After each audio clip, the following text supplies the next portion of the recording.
ஆடி மாதத்துல தம்பதிகள பிரிச்சு வைப்பாங்க. அதுக்கு 2 ரீசன் இருக்கு. முதல் ரீசன் பார்த்தீங்கன்னா, இந்த மாசம் முழுக்க நம்ம அம்மா வீட்ல இருக்கும்போது, அம்மாங்க நமக்கு நெறைய சாஸ்திர சம்பிரதாயங்கள்லாம் சொல்லி தருவாங்களாம்.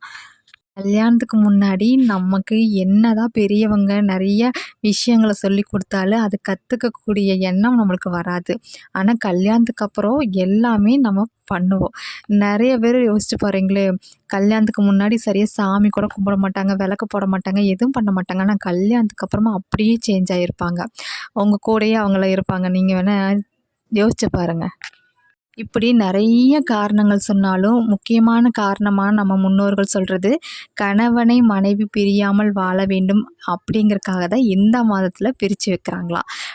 2வது ரீசன் பார்த்தீங்கன்னா, எங்க பாட்டி சொன்னது. அதாவது என்ன சொன்னாங்கன்னா, ஆடி மாதத்தில கரு உண்டாச்சுன்னா, எப்படி சித்திரை மாசத்தில தான் நமக்கு குழந்தை பிறக்கும்.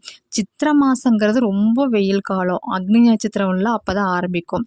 அந்த அந்த மாரி காலகட்டத்தில அந்த குழந்தைகளுக்கு நெறைய பிரச்சனைகள் வருமாமா. அதனால பிரிச்சு வைப்பாங்க அப்படின்னு சொல்லி ஒரு கருத்தும் இருக்கு.